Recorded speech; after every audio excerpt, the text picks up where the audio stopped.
All right. Hi, Brahmas. This is Mr. Desmond again saying hello. I hope you and your families are doing well during this terrible coronavirus time. And I am coming to you again to do a little counseling moment. This time it's going to be about the SAT and trying to find a rational way to go about preparing for the SAT. You'll note that I'm not saying, oh, this is going to be the way to present or way to prepare that's going to give you the score of your dreams, but it is a rational way to earning the best score you can. So the first step is to study. Unfortunately, it's not like the good old days anymore. When I was your age, not a lot of people studied, and I just kind of rolled out of bed and said, I guess I'm going to go see how smart I am today. But now all of your peers are studying. There are so many people preparing for this test. So if you are the only one who's not doing it, you're kind of doing yourself a disservice. So, but there are a lot of good benefits to studying. You get more familiar with the test and you get greater speed as you're more familiar. Like, oh, I've seen this kind of problem before. I've done these a lot before. And then you're more comfortable. Oh, I know what I'm seeing. I'm prepared for it. And all that makes you more confident. And all that's going to help you do better. Now, there are all sorts of SAT prep places out there, but there's a free way to study for the SAT. It's via Khan Academy, which is offered free through College Board. And this is a great service. And it's even better than you might think because it provides targeted studying. What I mean by that is when you take the PSAT, and you're all going to take this in October of junior year, when you take the PSAT, after you get your score back, you'll log on to College Board and it'll say, hey, Dave, based on how you did on the PSAT, you need to spend a little more time working on geometry or a little more time working on this kind of word problem or something. So it's targeted studying to give you the best score you can. Now, one note about studying is a way to prepare you and a way to give yourself the best chance you can get. But don't look at it as a way to get a certain number. I hear from kids all the time like, oh, I'm planning on getting this. But it's not like you can order a 1550 from Amazon. You've got to just prepare yourself and do the best you can. And that's why I want to give a word of caution about the benefit of SAT prep classes. They can be great. And especially if you're not that disciplined and you don't think you would be able to have the discipline to really work on Khan Academy yourself, SAT prep classes are great because they kind of force you to do it. But I just want you to have your eyes wide open and just a word of caution. I don't want you to think that it's going to suddenly transform everything. There are all sorts of advertisements. Karen got a 1480, get a higher SAT score too. Well, I've got news for you. Karen must have been pretty darn bright even before she took a class to get a 1480. That's a great score. So it's not like they're going to change you. And this SAT point gains versus number of tutoring sessions, this little graph kind of shows that. If SAT prep was guaranteed and would always work, this graph would be a straight line going up this way. The longer you spend, the higher you go, but it doesn't work that way. And so, yeah, some of these guys, they went only like 4 times and they increased their score almost 200. But what about this poor guy who went 30 times and his score went up like 50? I wish you all the best, but I just want you to have your eyes wide open and see it as a way to prepare, but not a guarantee. So the second step is to take both the SAT and the ACT. These are both legitimate tests, and universities will accept either one. And you've got to think of them as competing companies. Universities will accept either one because they're essentially offering the same service, like Coke and Pepsi. And so since universities accept either one, my take is always why not try at least one of each and see which one you do better on. And sometimes people say, oh, but I'm more an ACT guy because it's got science, or I'm more an SAT guy because I like to use a calculator. But while there are little differences, people can prepare and really think they're one kind of person, like I'm going to do better on the SAT.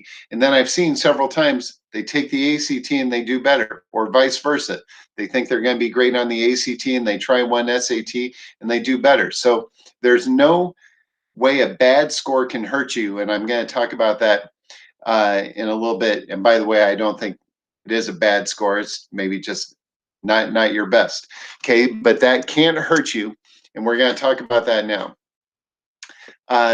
The third thing you should do is take whichever test you prefer at least 2 times. Universities will just take your best score. This is another policy. They'll take either test and they'll just take your best score. And the UCs focus on this. We just want your best score. And so again, I figure if they're willing to let you just get your best score, then why not take it a couple of times and see if you do better?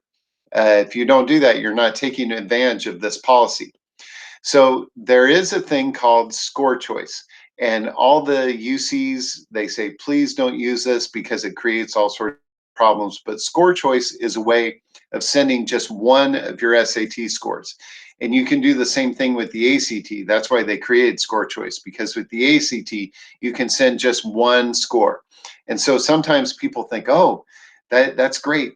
That way I can hide all the bad stuff. Well, if we know it exists, then every university admission person knows it exists. And so when people talk about, oh, I don't want it to look bad if I take it and I get a worse score, let's look at these 2 examples. So Billy Brahma took the SAT twice, got 1230 and 1140, and then took the ACT and got a 25 and a 26. Good job, Billy.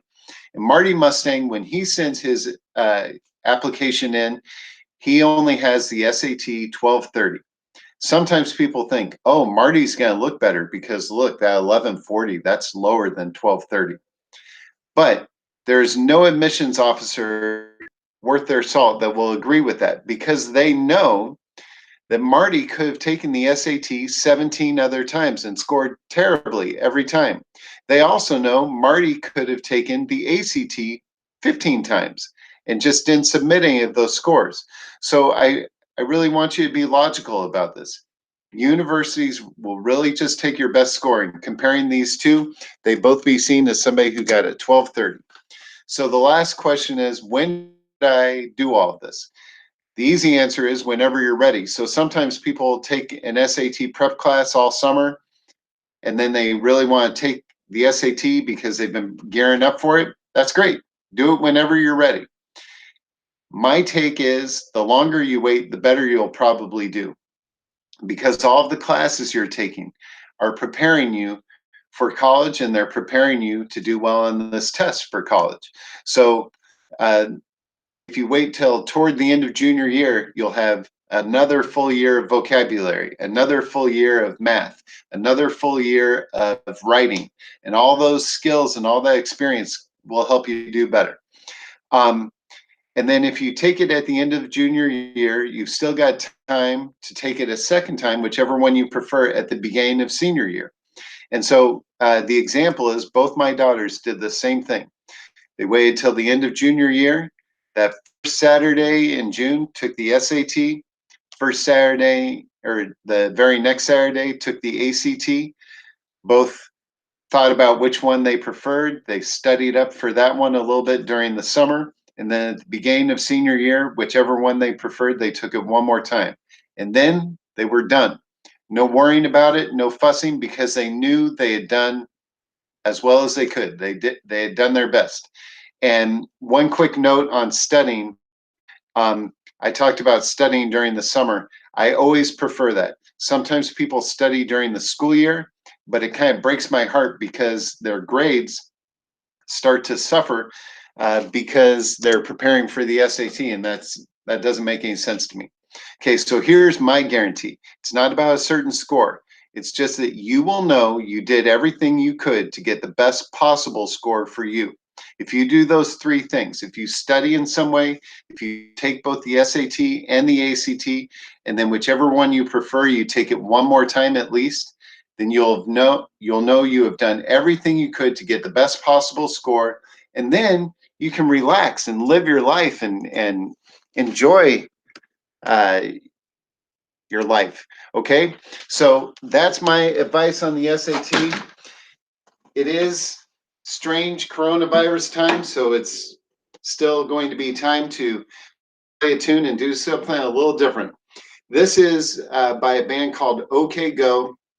They're a great band, and while you've got all this time off, you really should watch some of their videos. They're amazing videos and very entertaining.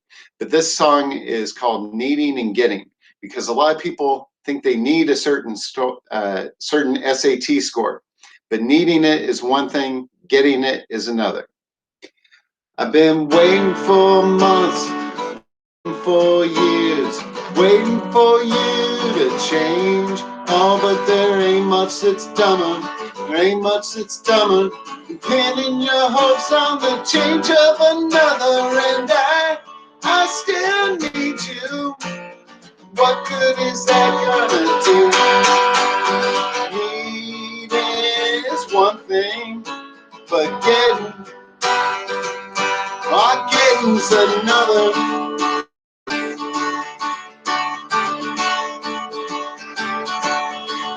I've been sitting around, wasting my time, wondering what you've been doing.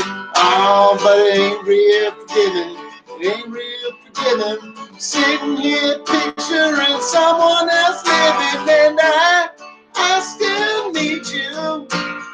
What good is that gonna do? Need is one thing, but getting's another.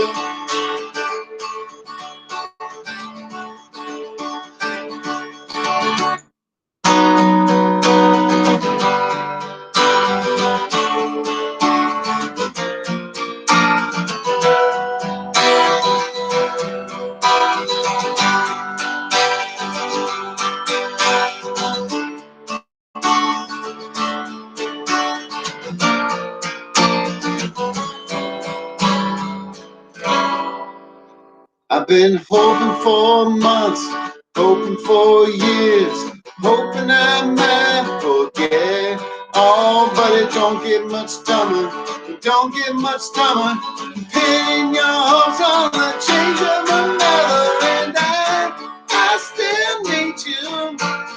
What good is that gonna do? Need is one thing, but getting said I still need you. What good is that gonna do? Need is one thing, but getting's another. All right, man. Hope everybody's doing well. Take care. Take care of your families. See ya.